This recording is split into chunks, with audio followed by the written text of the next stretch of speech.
8:21 en el territorio continental ecuatoriano, buscando la verdad y abogando por la recuperación de la paz y la seguridad en el Ecuador. Queremos saludar al director general del Instituto Ecuatoriano de Seguridad Social, doctor Diego Salgado. Lo invitamos a un diálogo para conocer, a propósito del cambio de administración nacional, la nueva Asamblea Nacional. Quedan muchos desafíos en el Seguro Social ecuatoriano, problemas pendientes como el pago del Estado ecuatoriano. Cuando uno revisa las cifras últimas, quedan pendientes recursos que debe cumplir, por ejemplo, con el 40% para el fondo de pensiones.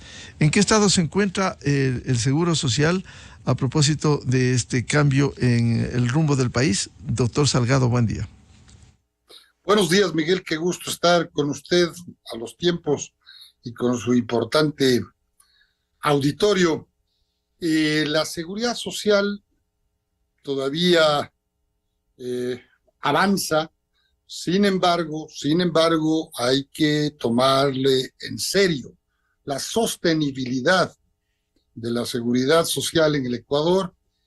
En cualquier momento podría colapsar, es decir, en el futuro sobre todo. Hoy ya está costando al Estado ecuatoriano alrededor de 3 puntos del PIB, esto es más o menos 3.000 millones de dólares al año, que el Estado ecuatoriano, a través de el gobierno de turno, tiene que pagar para los pensionistas, porque así manda la ley.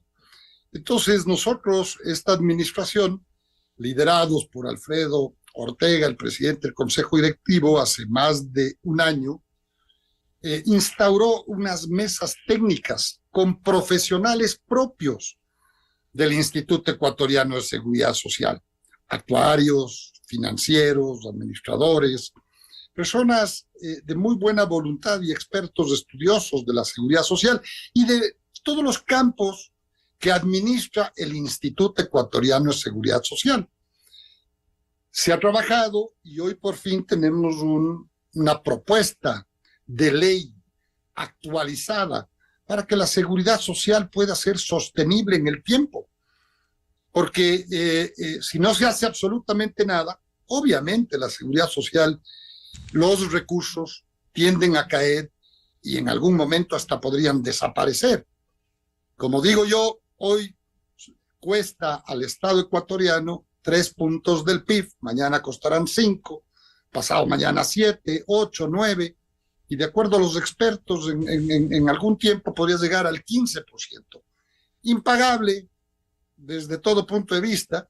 Entonces, los gobiernos, los legisladores, hoy los ciudadanos ecuatorianos, deberíamos estar preocupados de debatir, de profundizar en las propuestas que existen para poder lograr por fin una ley actual, real para los ecuatorianos, el cambio en la demografía, el tiempo que ahora vive el ecuatoriano, mujeres y hombres, es diferente a lo que vivía en el 2001, de cuando tiene origen la ley de seguridad social. Y no, por alguna extraña razón, la Constitución de Montecristi no topó, no ordenó su actualización, no ordenó su reforma. Quién sabe por qué. Ahí se toparon algunas normas, por ejemplo, la creación de la ley Mordaza, que es la que conocemos popularmente, pero la seguridad social no se topó. Pero consciente es esta administración, insisto, presididos por Alfredo Ortega, pues hemos venido trabajando y la propuesta está lista. Esta subirá a conocimiento del Consejo Directivo, de tal manera que ellos decidan cuándo y a quién entregar. Tendría que ser por la normativa, por la legislación ecuatoriana, tanto el presidente Noboa como a la Asamblea Nacional. Por ahora nosotros no hemos fallado ni en lo absoluto en el pago de pensiones. Seguimos trabajando, tenemos inclusive, por ejemplo, el Fondo de Riesgos del Trabajo es superavitario, claro, es un fondo pequeño de recursos comparativamente no tan grandes como las pensiones o la salud, pero, digamos, goza de muy buena salud, pongámosle así. Así es que yo creo que la responsabilidad de todos los ecuatorianos es profundizar y debatir para tener una ley nueva, actualizada, acorde a la realidad ecuatoriana de hoy y de el futuro, de tal manera de que podamos garantizar la sostenibilidad de la seguridad social administrada por el IES. Esta palabra es fundamental que usted ha señalado, la sostenibilidad del seguro en el tiempo, porque con recursos previsionales hay que sostener en el tiempo un sistema de seguro social. Usted nos ha hablado de una propuesta de ley. ¿Cómo podría resumirse los puntos más importantes de esta propuesta?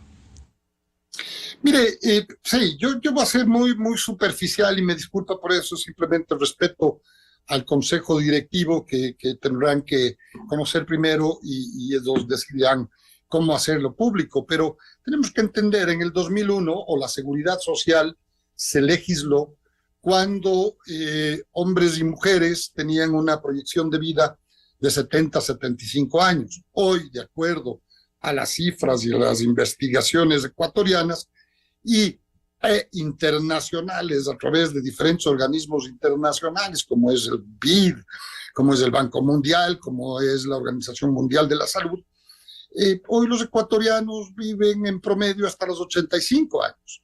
Entonces, la seguridad social en ese entonces, con la ley vigente, fue diseñada para que las mujeres en el Ecuador se jubilen a los 60 años después de aportar 30 años, ¿no es cierto? Y duren con sus pensiones hasta los 70, 75 años. Hoy se jubilan a los 60 años, pero la esperanza de vida, la duración de vida de nuestros ecuatorianos es de 80, 85 años. Es decir, estamos hablando de por lo menos 5 a 10 años más que la seguridad social tiene que aportar, como manda la ley y como debe ser, a los jubilados. Entonces, por ejemplo, ahí hay una distorsión. Eso hay que corregir. Nosotros en la propuesta no estamos cambiando la edad de jubilación ni de hombres ni de mujeres. Sin embargo, hay que ajustar ciertas cifras de tal manera de que la economía, los aportes, avancen tanto desde el empleador como el empleado y también desde el lado del Estado. Tenemos que ser conscientes los ecuatorianos que no va a haber Estado representado por cualquier gobierno de turno que pueda pagar más allá de lo que ya debería pagar y no lo ha hecho. En la historia, no el gobierno pasado, sino los gobiernos pasados que representan al Estado ecuatoriano, en promedio han pagado apenas el 28% de ese 40% que les ordena la ley. Entonces, no ha podido ningún gobierno, representando el Estado, pagar en su totalidad lo que les manda la ley. Ahí ya tenemos una señal, ahí ya tenemos una alerta, que los ecuatorianos pues deberíamos reaccionar, y lo hicimos en el IES, lo estamos haciendo en el IES, para poder proponer una solución. Será perfectible, por eso es una propuesta de parte del Consejo Directivo del Instituto Ecuatoriano de Seguridad Social para la función legislativa y, por supuesto, para el gobierno nacional. A propósito de lo que usted ha señalado, doctor Diego Salgado, ¿cómo está el fondo de pensiones? Como usted señalaba, los gobiernos no han cumplido, incluido el último, de pagar la totalidad del 40% que asigna la ley. ¿En qué condiciones está? Porque del registro, cuando uno revisa los datos, se ha venido reduciendo el fondo de pensiones al punto que, de no tomarse decisiones próximas, pudiera estar en riesgo al mediano plazo el pago puntual, como se cumple hoy con el pago de pensiones. Y hay que entender que el fondo de pensiones es justamente para eso. Yo creo que, digamos, el graficar esto es que el BIES, que es el Banco del Afiliado, una creación legal, es el banco que más capital tiene. Estamos hablando de 23, 24, 25 mil millones de dólares que corresponden justamente a los aportes de los afiliados, no a los aportes de ningún gobierno, a los aportes de los afiliados. Ahí existen más de 20.000 millones de dólares en este momento. Cierto es, ha habido que echar mano de ese fondo, de esas reservas, de esos ahorros, pero para eso está. Sin embargo, la alerta, la alarma, la preocupación de los ecuatorianos, como es la preocupación de la administración presidida por Alfredo Ortega, es que enderecemos, es que corrijamos los sesgos, los errores, las desactualizaciones, las realidades del pasado comparadas con la realidad actual a través de la ley.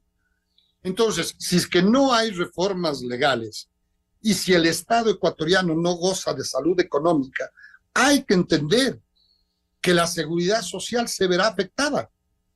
Entonces, lo principal es, desde mi humilde punto de vista, es que los ecuatorianos debatamos por fin la actualización de la ley de la seguridad social.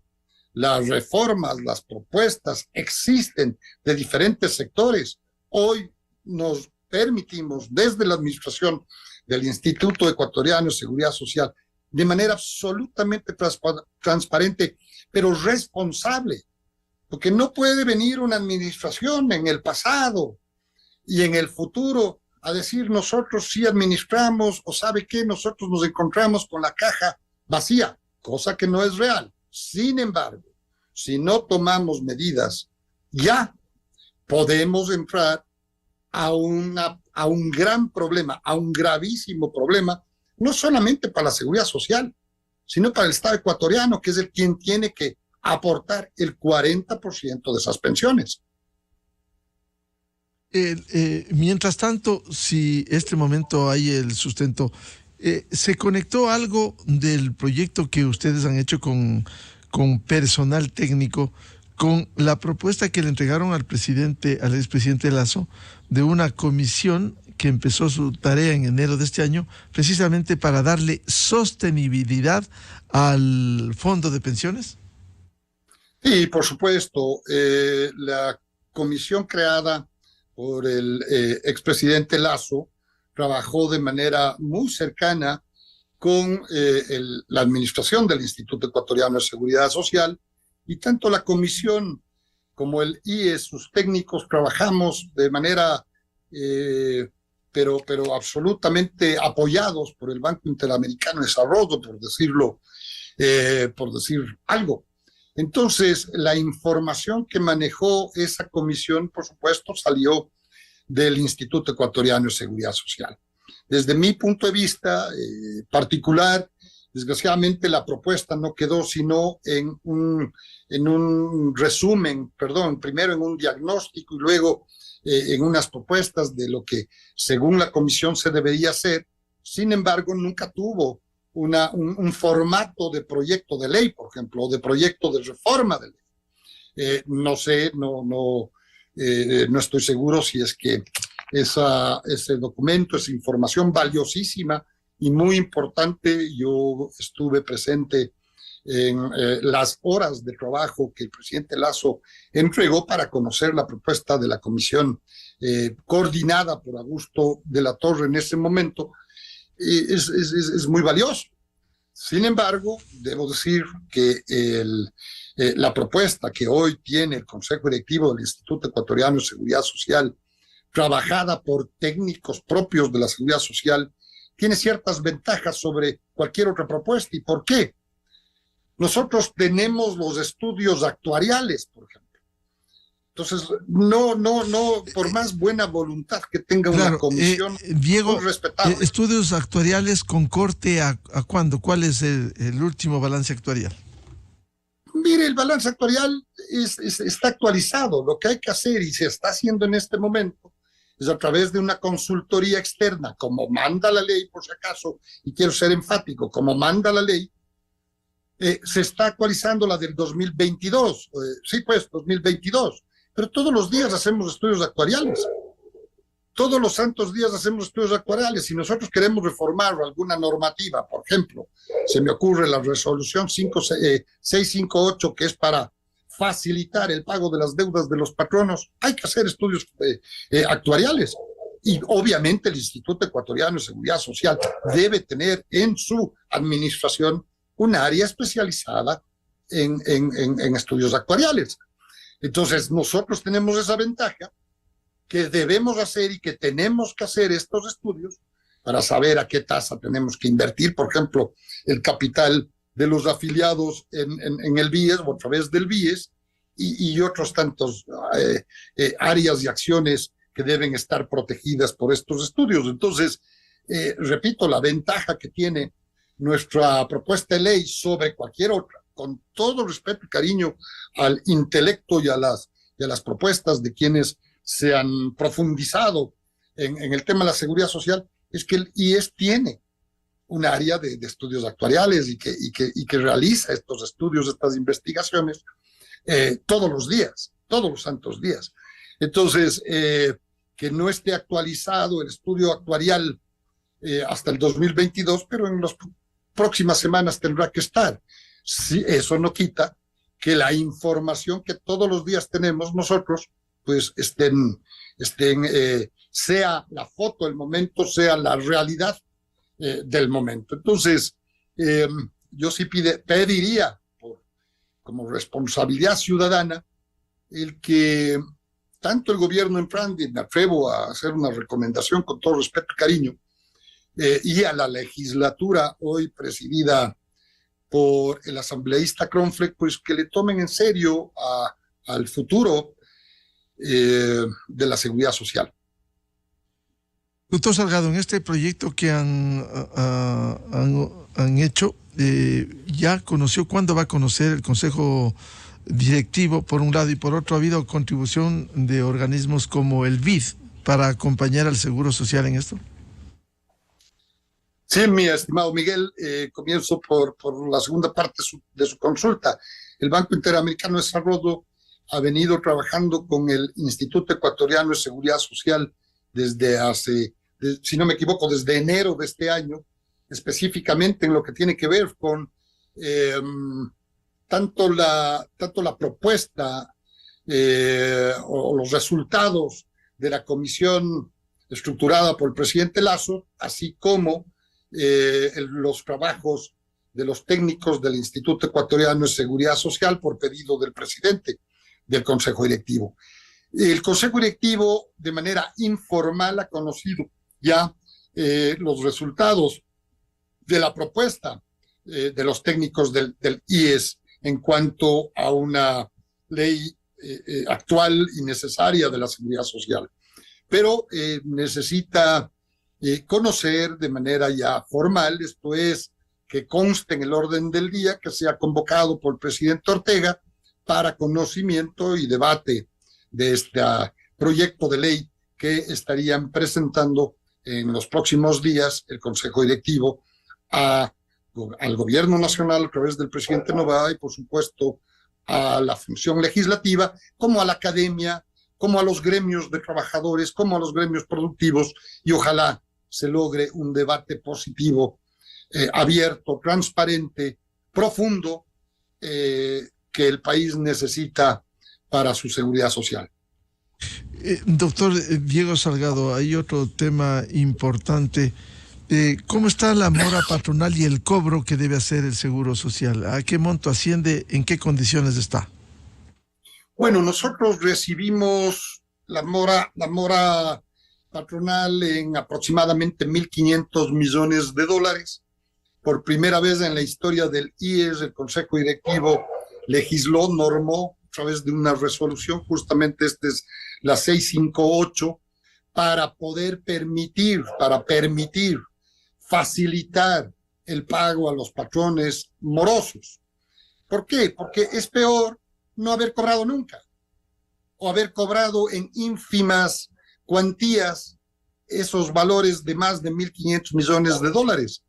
Entonces, se legisló a eso, si bien es cierto, hubo ciertas observaciones de la Superintendencia de Bancos, pero hasta el jueves 30 de noviembre, esto es pasado mañana, se tendrá solucionado aquello y podemos seguir con la negociación con los empresarios morosos, y esto será realmente en beneficio de la seguridad social, porque en los 45 días que tuvo de vigencia esta resolución 658, hasta que la suspendimos por las observaciones de la Superintendencia de Bancos, observaciones que diría yo más de forma que de fondo. Sin embargo, son observaciones del ente de control y tenemos que darles toda la atención que se merecen, corregir lo que haya que corregir y tener esto. Le estaba comentando, en 45 días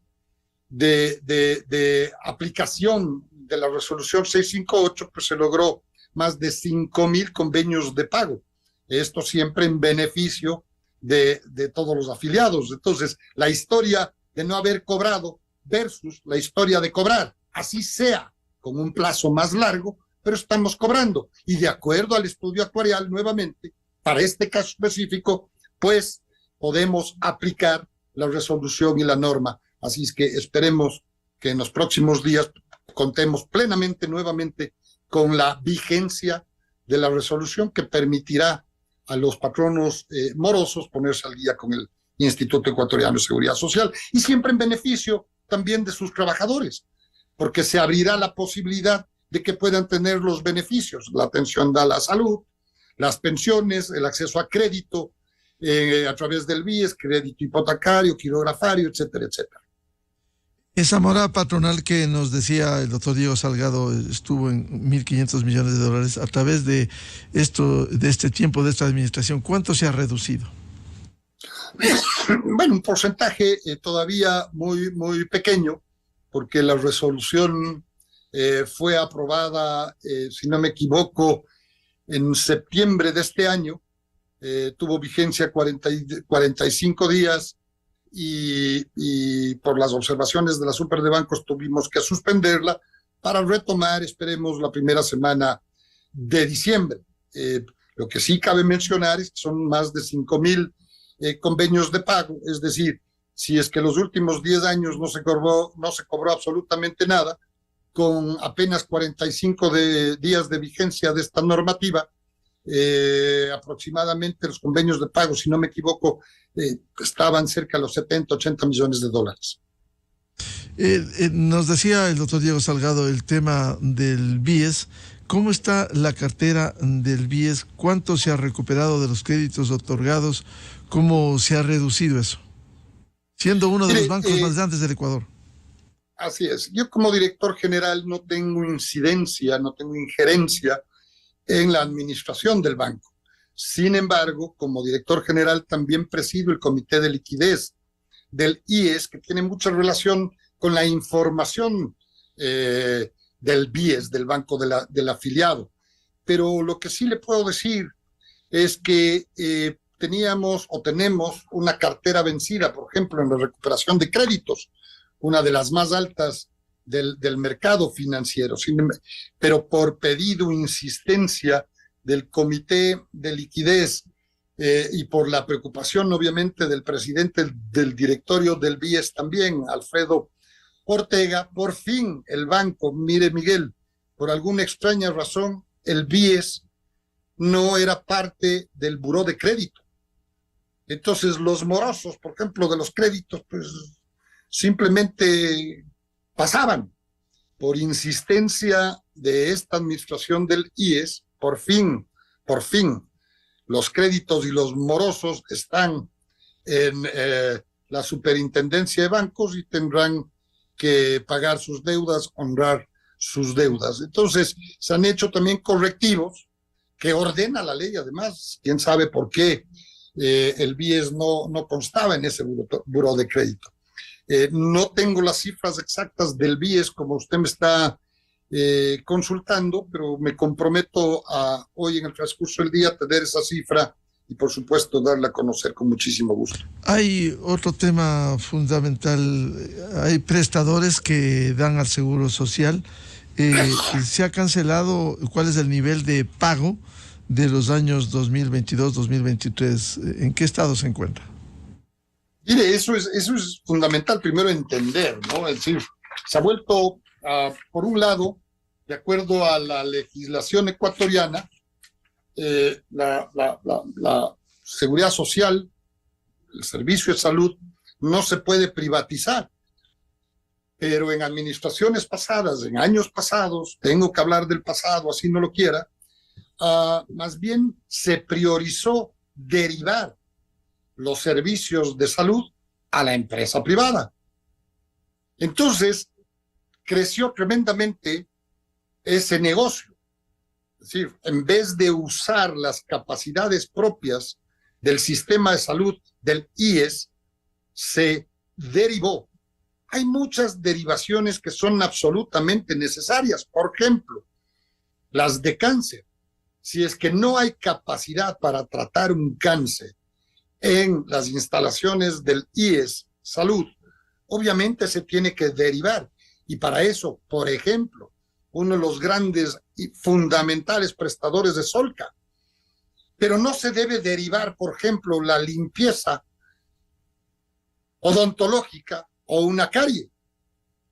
Existe un prestador que nosotros hemos podido detectar y que además fue Vox Populi a través de algunos de los medios de comunicación serios de este país, en que esa empresa facturó más de $100 millones en un año por servicio de odontología. Salud es muy importante.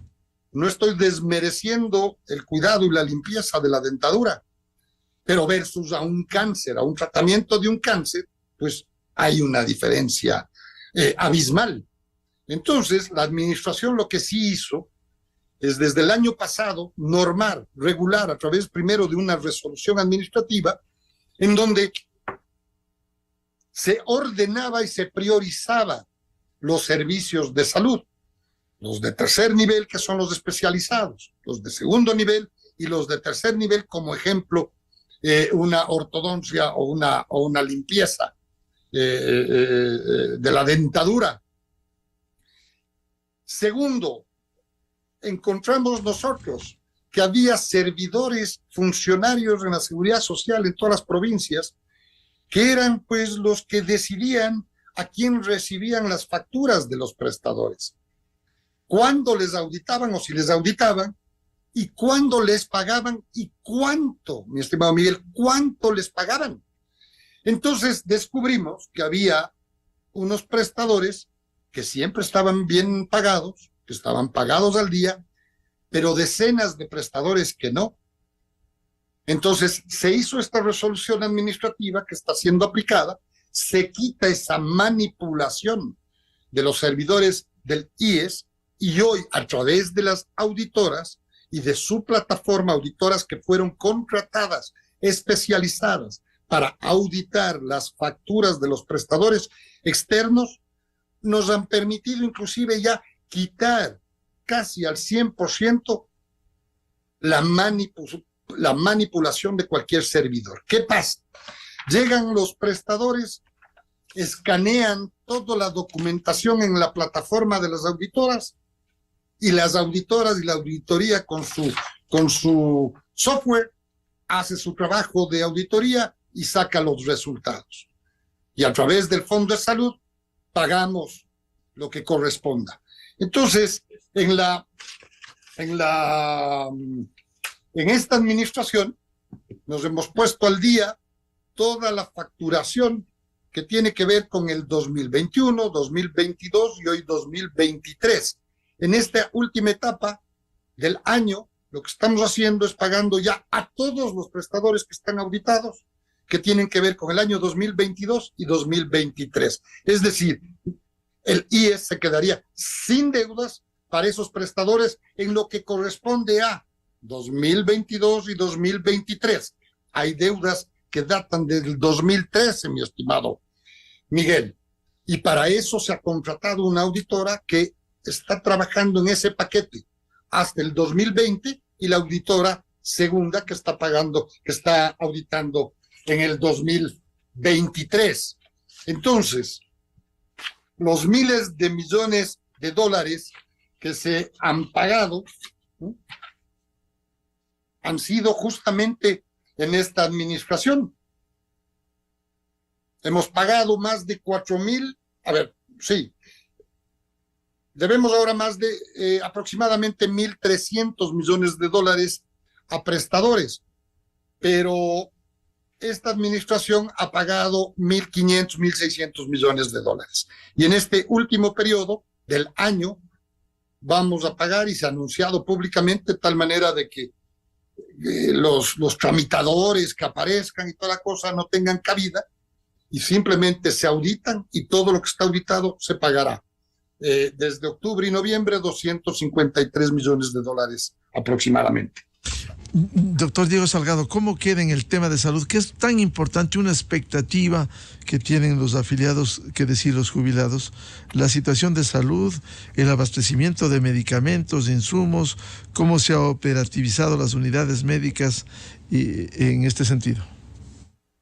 Sí, si bien es cierto, el Instituto Ecuatoriano de Seguridad Social es bastante más que solamente la salud. Es pensiones por invalidez, vejez, muerte, es riesgos de trabajo, son acceso a créditos quirografarios, hipotecarios, en fin, un servicio bastante más amplio que cualquier aseguradora privada. Solemos comparar la seguridad social pública, el IES, la administración, con seguros de salud, por ejemplo, privados. Primero, en el IES, para que usted o que un trabajador empiece a aportar, no se le hace un examen de salud para ver si tiene enfermedades preestablecidas. Simplemente llega y al mes, 2 meses de trabajo, y si requiere el servicio de salud, pues lo tiene, cosa que no pasa en una aseguradora privada. Y me permito yo comparar porque leo en las redes sociales, nos suelen comparar con las aseguradoras privadas. Ahí ya tienen una ventaja del IES, además de todos los otros servicios. Si bien es cierto, de los 35,000 servidores del IES, el 75% está en la salud. Esto quiere decir que cerca de 25,000 de los 35,000 servidores del IES trabajan en salud. Son médicos, son camiseros, son licenciadas en enfermería, auxiliares, etcétera, etcétera, etcétera.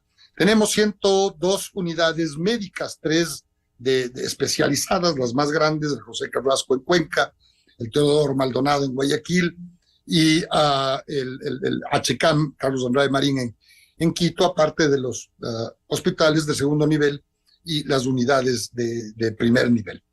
Entonces, todo esto conforma una red gigante de la salud. Y como yo le decía, encontramos, cuando llegamos a esta administración, que no todas las capacidades estaban al 100%. Es más, había hospitales, como por ejemplo el Teodoro Maldonado Carbo en Guayaquil, que hasta ahora no hemos podido recuperar ni siquiera hasta el 50%, pero el Teodoro Maldonado estaba al 30% de su capacidad cuando nosotros llegamos. Fíjese usted, el desabastecimiento estaba sobre el 70%. Había solamente el 30% de medicinas. ¿Y ahora cómo está? Había solamente el 19% de insumos. Hoy superamos el 85% en medicamentos y tenemos hospitales como por ejemplo el Quito Sur o el de Ibarra que están sobre el 93%. En insumos estamos al 80-82% promedio a nivel nacional, y eso, por supuesto, al ser fin de año y tenemos nosotros que dar un informe, estamos certificando, porque yo he escuchado, y fíjese, legisladores, colegas, comunicadores políticos, es la típica, pero no hay medicamentos. Yo quisiera conocer cuál es la fuente de información del que no hay medicamentos. Porque si es que es un micrófono de algún medio respetable en la vereda del IES, bueno, habrá que ver cuál fue la experiencia. Si una persona se queja, tiene que ser nuestra preocupación. Pero yo hago ese llamado, yo hago esa invitación para que tanto políticos como mire, Incluso hay personas que se presentan como expertos en la seguridad social y hablan del desabastecimiento de medicamentos. ¿Cuál es la fuente? Y yo me permito, y con mucho gusto, invitar a los medios de comunicación, que son nuestros representantes, nuestros ojos y oídos en los diferentes aspectos de la comunidad, de la sociedad, a que por favor visiten nuestras bodegas. Es relativamente fácil, fíjese. El hospital más grande, el HCAM, tiene 600 tipos de medicamentos, 600 ítems. Entonces, a sabiendas de eso, que es la información que le da el rector de la salud, que es el Ministerio de Salud, podemos ir revisando en las bodegas qué medicamentos faltarían. A manera de ironía, mi estimado Miguel, cuando nosotros, digamos, visitábamos las bodegas y estaban vacías. Hoy estamos pensando con la Dirección de Salud qué hacer para embodegar todos los medicamentos que tenemos para el sistema de salud. Claro, solo como ejemplo, como usted decía, hace 18 días recibimos una queja de alguien que tiene diabetes. Dispensario de Cotocollao, no había insulina. Mire, la insulina y perdón, lo primero, una queja tiene que ser preocupación de la administración del Instituto Ecuatoriano de Seguridad Social. Estamos hablando de la salud. Esto no es cualquier cosa. Me encantaría, mi estimado Miguel, que me pase, por favor, el nombre de la persona que requiere la insulina. Pero hay que entender, en el caso de la insulina, es muy difícil. Yo mismo, que no soy un experto en salud, qué complicado entender que la insulina no se hace en el Ecuador, por un lado. Tenemos que importar, por otro lado. Estamos en guerra. Israel, Hamas, Ucrania, Rusia, son los consumidores, son los que no permiten que el mercado o los mercados mundialmente tengan abastecimiento. Claro, estoy seguro que este comentario va a dar lugar a varios memes de la gente que desgraciadamente solamente repite lo que oye y por supuesto lo que quiere hacer es simplemente criticar y no aportar. Pero bueno, así es la sociedad. Nosotros tenemos que estar atentos y listos para poder resolver cualquier problema, a pesar de que ya la insulina está llegando a las bodegas y a las unidades médicas del Instituto Ecuatoriano de Seguridad Social, porque estamos resolviendo ese problema. Otro de los problemas, y debo estar absolutamente claro en el tema, es que también hay servidores que no nos ayudan, que no nos aportan. Eso es una siguiente fase dentro de la administración actual del IES, que es capacitar y ayudar a cambiar la cultura institucional y que no sean las enfermeras, que no sean los médicos, que son uno que otro que hemos podido detectar, no todos, en su mayoría los servidores del IES son espectaculares, grandes profesionales, le quieren al Instituto Ecuatoriano de Seguridad Social, le quieren a su unidad médica como lo hago yo. Pero también hay de aquellos que, por A o B circunstancias, llega el paciente y le dice, ¿sabe qué? No pierda el tiempo, váyase nomás porque no hay tal o cual medicamento. Me pasó ayer, mi estimado Miguel. Me pasó ayer en el HCAM. Hoy estoy atrás de ese profesional de la salud, hombre o mujer, no conozco quién sea, porque de acuerdo al gerente del hospital HCAM, esa específica medicina existe en el hospital HCAM. De la insulina le doy absolutamente toda la razón. Claro.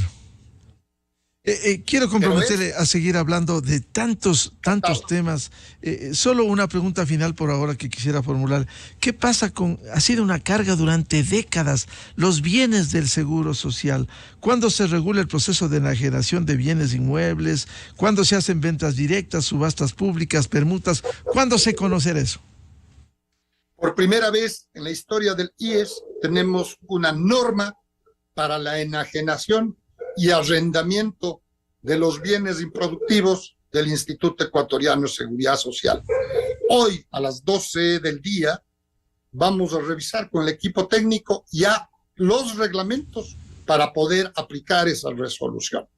Entonces, esta administración, este consejo directivo, han trabajado en la normativa que nunca existió. Y si existió, fue enredada, fue engorrosa, inaplicable. Hoy se aplica, tenemos 1.300 bienes inventariados, de aquellos vamos a revisar exactamente cuál es su estatus legal, cuáles se pueden vender, cuáles se deben arrendar y a qué precio. Hoy, a las 11 de la mañana, vamos a revisar ese reglamento. Por coincidencia, la resolución, la normativa está ya vigente, pero su aplicación tiene que ser a través de este reglamento que nos ordene el Consejo Directivo. Así es que la próxima semana tendremos también noticias frescas de esta resolución administrativa. Estaremos pendientes de eso. Por ahora, muchas gracias al señor director general del Seguro Social Ecuatoriano, doctor Diego Salgado. Muy amable, Diego. A usted, Miguel, un gusto, un fuerte abrazo. Muy amable. Con esto cerramos la jornada de entrevistas y debates, la opinión diversa y libre en la revista de Opinión Democracia, a través de Exa FM, Democracia M y Democracia TV. Les recomendamos en Exa FM, ya viene el show de la papaya, y a los miles de seguidores de la revista de Opinión Democracia. Muchas gracias, muy buen día les deseamos a todos. ¡Felicidades! La revista de Opinión Democracia, buscando la verdad en todas partes. Inicio de espacio promocional y publicitario. El nuevo ahorro flexible de Banco Pichincha te da la libertad de ahorrar con la flexibilidad que necesitas. Deposita o retira la cantidad que tú quieras, cuando tú quieras, ganando siempre un interés del 5% desde el primer día. Con el respaldo de Banco Pichincha y la red de agencias y cajeros con mayor cobertura a nivel nacional. Abre tu cuenta ya en pichincha.com o en tu banca móvil. Banco Pichincha, en confianza. Siente la emoción de estrenar un carro nuevo.